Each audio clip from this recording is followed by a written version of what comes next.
Barrister Fuad 2009 সালে ওর পেশা কি ছিল জানেন? ও ছিল পতিতার সর্দার।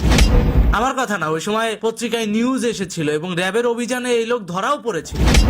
আজকে পুরাতন পত্রিকার আর্কাইভ ঘাটতে গিয়ে সেই নিউজটা পেয়েছি আমরা। সেটাকে আমরা স্ক্যান করে এখন আপনাদের সামনে ভিডিওতে উপস্থাপন করব। চলেন দেখে আসি। এই কথা ক কথা ক কথা ক তোর বাপের লোক কথা ক এই কথা ক। এই এভিডেন্সটা যদি আমার কাছে গতকাল আসতো তাহলে গতকালকের ভিডিওর সাথে আমি এটা জুড়ে দিতাম।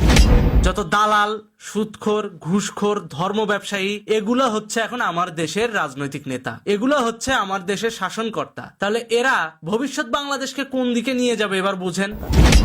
বিবেচনার দায়ভারটা আপনাদের উপরই ছেড়ে দিলাম।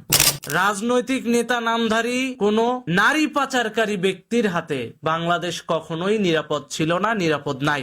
তাহলে মুক্তিযুদ্ধের ইতিহাস কিংবা ভারত বাংলাদেশের ডিপ্লোম্যাটিক সম্পর্ক যে নিরাপদে থাকবে তার কি গ্যারান্টি আছে? অতএব যারা কিনা সাংবাদিকতা করেন তাদের উদ্দেশ্যে বলছি যে এই সমস্ত আলতু ফালতু লোক যাদেরকে আপনারা মিডিয়া কভারেজ দিচ্ছেন তাদের ব্যাকগ্রাউন্ডে একটু যাচাই করে নিয়েন। 2008, 9, 7 সালে তাদের অতীত ইতিহাস বা অতীত অপরাধ কর্মকাণ্ড কিছু ছিল কি না।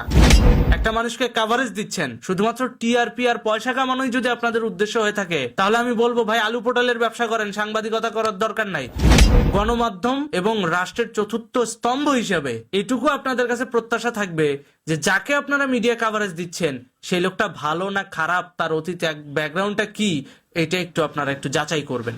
কারণ আমাদের দেশের মানুষ হলো সহজ সরল, তো খুব সহজেই মানুষকে বিশ্বাস করে ফেলে। এই জন্য সাংবাদিকরা যদি একটু হিসাব কিতাব করে কভারেজ দেয় মানুষকে তাহলে হয়তো ভালো মানুষের ভালো মেসেজগুলো সাধারণ মানুষের কাছে পৌঁছাবে, নেগেটিভিটি চর্চাটা বন্ধ হবে, তথ্য সন্ত্রাস মুক্ত বাংলাদেশ গড়া সম্ভব হবে।